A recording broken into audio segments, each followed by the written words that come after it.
Learning या सीखने के बारे में बात करते हैं। और सीखने का मतलब यहाँ पे ऐसा है कि परमानेंट चेंज इन बिहेवियर, अपने बर्ताव में मोर और लेस टेम्पररी नहीं, परमानेंट फ़र्क पड़ना। तो आज सीखे और कल भूल गए उसको लर्निंग नहीं बोलते। जो सीखे वो याद रहा और उस हिसाब से हम करते रहे। कुछ सीखे, इम्प्लीमेंट किया और वो भूल नहीं गए, वो आदत का हिस्सा बन गई और वो होता रहा। तो permanent change in behaviour relatively मोर और लेस होता है, तब रियल लर्निंग होता है। तो ये करना मुश्किल होता है, इतना आसान नहीं है। छोटे ट्रेनिंग प्रोग्राम में ये दिक्कतें रहती हैं कि वो उसकी असर थम्स अप के फिज़ की तरह थोड़े दिन रहती है, फिर चली जाती है। थोड़े दिन वो फील गुड रहता है, अच्छा मूड रहता है, पॉजिटिविटी रहती है, फिर वो वापस वही बेढंगी रफ्तार हो जाती है। तो ट्रेनिंग में लंबी ट्रेनिंग करनी पड़ती है, बार बार करनी पड़ती है एक्चुअल लर्निंग लाने के लिए। शायद हमेशा छोटे ट्रेनिंग प्रोग्राम काम नहीं आते हैं। हाँ, कुछ लोग ऐसे होते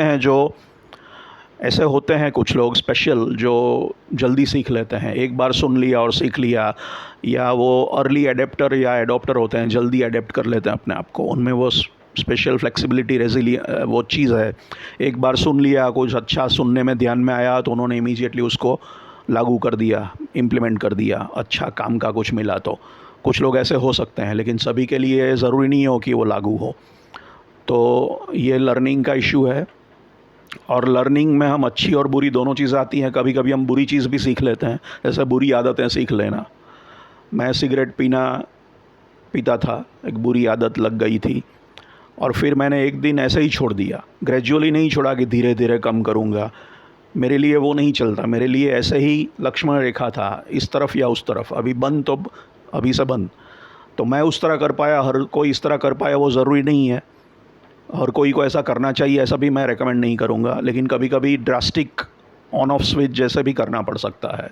और अनलर्निंग भी, ज़िंदगी में कई बार गंदी और ख़राब चीज़ें सीखे हैं, वो अनलर्निंग भी ज़रूरी है। लर्निंग तो इम्पॉर्टेंट है, अनलर्निंग भी इम्पॉर्टेंट है। जैसे फॉर एग्ज़ाम्पल इवान पावलोव करके एक रशियन साइकोलॉजिस्ट ने कुत्तों पे एक्सपेरिमेंट किया था। उसने ऐसा एक्सपेरिमेंट किया था कि वो हमेशा एक फ़िक्स टाइम पे खाना लाता था और बेल बजाता था, घंटी बजाता था।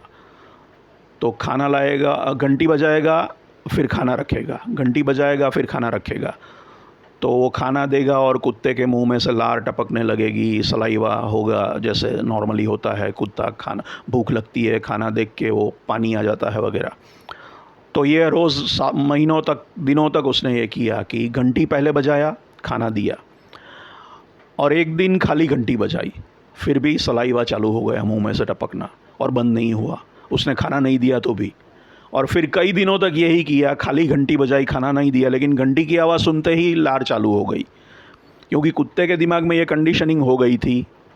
कुत्ता ये यूज़ टू हो चुका था, उसने एसोसिएट कर लिया था, कार्य कारण संबंध बना लिया था। घंटी बजती है तो खाना मिलता है, तो खाने से सलाइवा पैदा होता है, तो खाली घंटी से भी सलाइवा पैदा होने लगा, खाना ना होने पर भी। और ये आदत छुड़ाना भी मुश्किल हो गया। एक बार वो हो गया कि घंटी से ही सलाइवा होगा, फिर खाना नहीं आए तो भी, तो ये डीकंडीशनिंग, अनकंडीशनिंग करना भी मुश्किल है। तो हमें भी कई बार ऐसा होता है। ये सारी चीज़ें परसेप्शन, एटीट्यूड से लागू होती है, किस तरह हम बिहेव करते हैं, क्या हम करते हैं।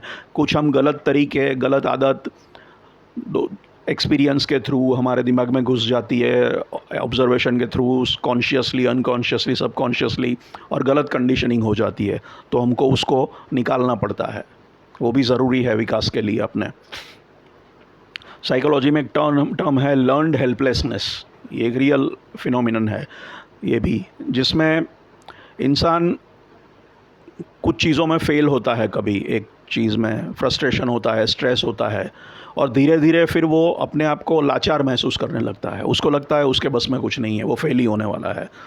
तो फिर वो एक्चुअली ऐसी स्थिति का निर्माण हो जब वो प्रयत्न करेगा तो पास हो जाएगा या सक्सेस उसको मिल जाएगी, तब भी वो नहीं करेगा, क्योंकि उसने स्वीकार लिया है कि मेरे बस में कुछ नहीं है, मेरे हाथ में कुछ नहीं है। अनुभव से सीख लिया है कि मैं लाचार हूँ, बेबस हूँ, बेसहारा हूँ, और मेरे कंट्रोल में कुछ भी नहीं है।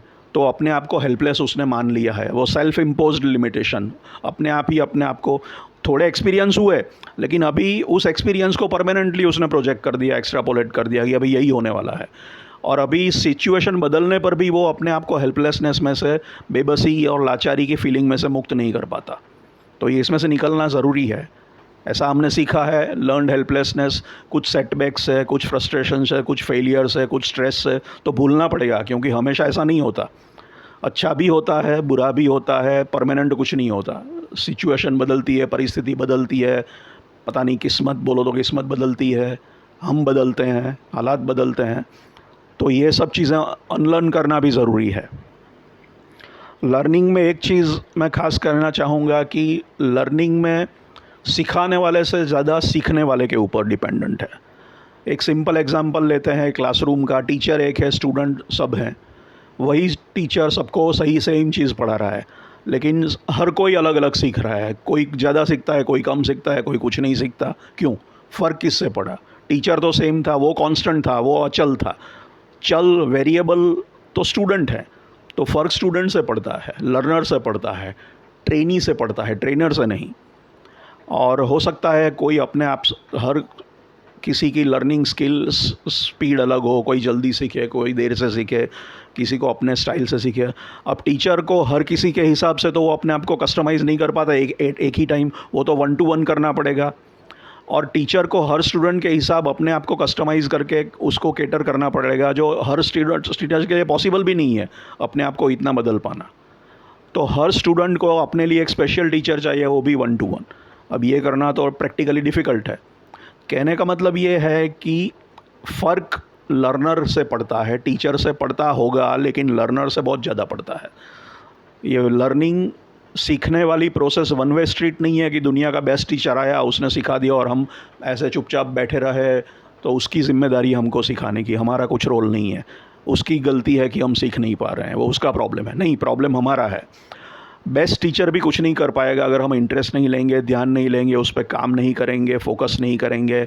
इंटरेस्ट लेना, फोकस करना, मेहनत करना, उस पर वर्क करना, उसके साथ काम करना, तब आप सीख पाओगे। पैसिव नहीं है, निष्क्रिय रूप से आप बैठे रहो और उसके ऊपर है कि आपको सिखा दे, ऐसा नहीं होता। ये 2 वे प्रोसेस है। तो स्टूडेंट के ऊपर, ट्रेनी के ऊपर, लर्नर के ऊपर बहुत ज़्यादा दारोमदार है सीखने की प्रक्रिया का। ट्रेनर टीचर का रोल नहीं है, ऐसा नहीं कह रहा हूँ, एजुकेटर का रोल है, लेकिन ये इसका भी बहुत बड़ा रोल है। ये 2 वे है, एक हाथ से ताली ये नहीं बज सकती। दूसरा, ट्रेनिंग और टीचिंग और एजुकेशन की एक और मर्यादा है कि जैसे मैंने कहा कि अभी लर्निंग एबिलिटी और डिसेबिलिटी की बात होती है। कुछ लोगों को डिसलेक्सिया होता है, कुछ वो पढ़ नहीं पाते, कभी कभी लेटर्स, किसी को मैथ्स में तकलीफ़ होती है, साइकोलॉजिकल ऐसे एग्जांपल्स दे गए हैं। लेकिन लर्निंग का एबिलिटी डिसेबिलिटी हर किसी में थोड़ा बहुत तो होता ही है। हर आदमी सब कुछ इक्वली नहीं सीख सकता। तो ट्रेनिंग की भी एक मर्यादा है। आप ट्रेनिंग से एक लेवल तक सुधार सकते हो, लेकिन चमत्कारिक परिणाम लाना आपके बस में भी नहीं है, ट्रेनर के बस में भी नहीं है, स्टूडेंट के बस में भी नहीं है। क्योंकि स्टूडेंट की भी एबिलिटी की मर्यादा है, उसकी भी लर्निंग एबिलिटी की मर्यादा है, इन्नेट एबिलिटी होती है सीखने की भी। तो कोई ट्रेनर कहे कि मैं आपको जीनियस बना दूं, तो ये ठीक नहीं है कहना। अल्बर्ट आइंस्टाइन को किसी ने बनाया नहीं था जीनियस, वो पैदा ही हुआ था ऐसा। इसको हम चाइल्ड प्रोडिजी कहते हैं। मोत्सार्ट करके एक म्यूजिशियन था। ऐसे बहुत सारे एग्जाम्पल हैं जो बहुत यंग एज में, बहुत बच्चे हैं तब से उनकी प्रतिभा दिख जाती है। असाधारण प्रतिभा बचपन में ही दिखती है। और ये लोग तो मतलब वो दिखता है कि वो पैदा होते हैं, वो डीएनए का जेनेटिक अफेयर है ये मामला। तो उसमें ट्रेनर का ऐसा रोल नहीं है कि उसने एवरेज आदमी को जीनियस बना दिया। एवरेज आदमी को जीनियस नहीं बनाया जा सकता। थोड़ा बहुत इम्प्रूव किया जा सकता है, लेकिन मुझे कोई चेस सिखाए तो मैं कल मैग्नस कार्लसन को या विश्वनाथ आनंद को या प्रज्ञानंद को हरा दूँ, ऐसा नहीं होने वाला।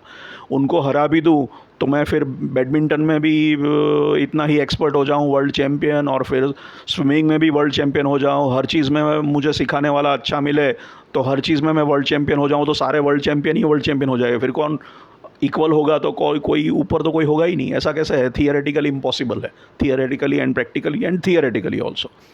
तो ऐसा कोई चमत्कार करने का दावा करता है तो उसको ज़रा केयरफुली लेना चाहिए, क्योंकि हमारे भी ट्रेनिंग की भी मर्यादा है। ट्रेनिंग आपको सुधार सकती है, लेकिन ट्रेनर की भी लिमिटेशन है और आपकी भी, सीखने वाले की भी मर्यादा है कि हर कोई सब कुछ नहीं सीख सकता। सीखने की भी एक लिमिट है, अपनी इनेट एबिलिटी भी आती है पिक्चर में। तो कोई ऐसा दावा करता हो कि मैं जीनियस बना दूंगा, तो बहुत रेयर केस में शायद कभी कभी ऐसा हो जाए वो, लेकिन ऐसा एज अ रूल नहीं मान सकते इस चीज़ को। तो ऐसा चमत्कारिक दावे करने वालों से बचना चाहिए, ये फिर पछताने का या फिर बाद में गाली देनी पड़ेगी। फिर दोनों की गलती है, दावा देने करने वाले की भी गलती है और मान लेने वाले की भी गलती है कि आपने उसको आँख मीच के भरोसा क्यों किया चमत्कार की बातों पे। चमत्कार कहाँ देखने को मिलते हैं, ऐसे दिखाओ मुझे, हवा में उड़ते हुए लोग दिखते नहीं हैं ऐसे रोज़। तो इन चीज़ों से ज़रा सावधान रहना चाहिए। इम्प्रूवमेंट हमेशा पॉसिबल है, लेकिन कहीं ना कहीं लिमिट आ सकती है। कहाँ आएगी वो बताना मुश्किल है, हर किसी के ऊपर हर सिचुएशन में फ़र्क है। कोई काफ़ी आगे बढ़ेगा, कोई थोड़ा आगे बढ़ेगा। दूसरी एक बात, एक मान्यता है कि जवान लोगों को सिखाना आसान है, उनको पौधों की तरह आप मोल्ड कर सकते हो, ट्रेन कर सकते हो, जवान लोगों को सिखाया जा सकता है। लेकिन कभी कभी ये बहुत गलत होता है, क्योंकि जवान लोग कभी कभी बहुत रिजिड होते हैं, उनका हार्मोन्स काफ़ी स्ट्रॉन्ग होते हैं उस एज में, और कभी कभी काफ़ी फिक्स्ड आइडियाज़ लेके आते हैं। तो वो जो आप कहते हो उससे काफ़ी बिल्कुल असहमत हो सकते हैं। शायद मुंह पे ना बोले, लेकिन अंदर से वो आपको रेजिस्ट करते हो। और आप उत्तर की बात कर रहे हो, वो दक्षिण में जा रहे हैं, वो आपको सुनेंगे ही नहीं, वो सुन ही नहीं पाएंगे। अभी यंग एज में वो इतना स्ट्रॉन्ग हार्मोनल वो पार्ट है कि वो सुनेंगे ही नहीं आपकी बात। शायद 5-6 साल बाद ज़िंदगी उनको कुछ अलग एक्सपीरियंस सिखाती है, तब उनको लगता है कि हाँ, वो भाई साहब ने जो बात की थी वो सही थी, तब जाके वो मानेंगे। तो लाइफ उनको सिखाएगी। शायद वो आपकी बात सुनेंगे तब रेजिस्ट कर सकते हैं। तो कई बार कुछ यंग लोग ऐसे हो सकते हैं जो आप शायद उनको मोल्ड कर सको अपने हिसाब से, और कुछ यंग लोग ऐसे भी मिलेंगे जो बिल्कुल मोल्ड नहीं हो पाएंगे। वो रिजिड हैं, रेजिस्ट करेंगे, आपको स्ट्रांगली रेजिस्ट करेंगे, या तो ओपनली करेंगे या सबकॉन्शियस चुप मुंह पे ना बोल के करेंगे। और शायद वो बाद में ज़िंदगी शायद उनको सिखाए। हम लोग ज़िंदगी से कुछ सीखते हैं, कुछ देख के सीखते हैं, कुछ एक्सपीरियंस से सीखते हैं, तो शायद वो उनको रियलाइज़ हो कि नहीं, आपकी बात सही थी। तो ये भी है। हम कहते हैं कि भाई हमको औरों की गलतियों से सीखना चाहिए, वो सबसे अच्छा और सस्ता रास्ता है। लेकिन क्या हम हमेशा औरों की गलतियों से सीखते हैं? कई बार हम औरों की गलतियों से नहीं सीखते। कहते हैं कि आदमी अपनी गलतियों से सीखता है, लेकिन मैं तो कहता हूँ कि क्या हम अपनी गलतियों से भी सीखते हैं? कभी कभी हम अपनी गलतियों से भी नहीं सीखते। हम गलतियाँ करते हैं और कुछ समय बाद वही गलतियाँ करते हैं, और कुछ समय बाद फिर वही गलतियाँ करते हैं। तो कभी कभी तो हम वही गलतियाँ हम खुद करते रहते हैं और फिर भी नहीं सीखते। तो ये बहुत इंटरेस्टिंग है। तो लर्निंग और अनलर्निंग दोनों कॉम्प्लेक्स प्रोसेस है, और सीखने के लिए कई बार देखना भी पड़ता है और खुद करने से सीखा जा सकता है। फॉर एग्ज़ाम्पल, उसमें थियरी या क्लासरूम का एक लिमिटेशन है। आपको साइकिल कैसे चलानी या स्विमिंग कैसे करना, उसकी थियरी क्या है, 2 लाइन में दे सकते हैं थियरी, और क्लास में बताएंगे तो आप सीख जाओगे नहीं। आपको खुद करना पड़ेगा, आपको खुद स्विमिंग पूल में उतरना पड़ेगा, और खुद पानी जाएगा मुंह में और सांस की तकलीफ़ होगी, और खुद गिरोगे 1-2 बार, घुटने छिल जाएंगे, तब जाके साइकिल आएगी, चलाना आएगा। तो ये थोड़ा मुश्किल काम है, आसानी से नहीं सीखा जा सकता। तो सीखने के लिए खुद करना पड़ता है कई बार, तभी आदमी सीखता है। थियरेटिकली नहीं सीख सकता, खुद प्रैक्टिस करनी पड़ती है। और किसी स्किल को मास्टर करने के लिए काफ़ी टाइम तक प्रैक्टिस करनी पड़ती है। स्विमिंग सीखना के लिए थियरी काफ़ी नहीं है, खुद करना पड़ता है। और अच्छे स्विमर बनने के लिए तो फिर उसके ऊपर काफ़ी मेहनत करनी पड़ती है, काफ़ी प्रैक्टिस करनी पड़ती है। कोई भी स्किल डेवलप करने के लिए काफ़ी उसमें टाइम देना पड़ता है। तो स्विमिंग, साइकिलिंग, ये सब चीज़ें क्लासरूम से या थियरी से नहीं सीखी जा सकती। कई स्किल्स ऐसी हैं जो खुद करने से ही सीखी जा सकती हैं।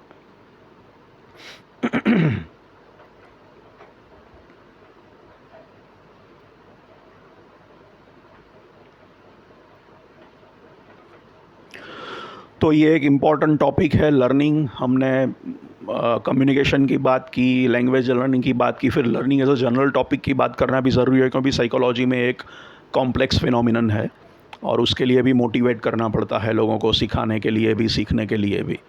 तो इसके ऊपर भी ध्यान देना ज़रूरी है। Thank you.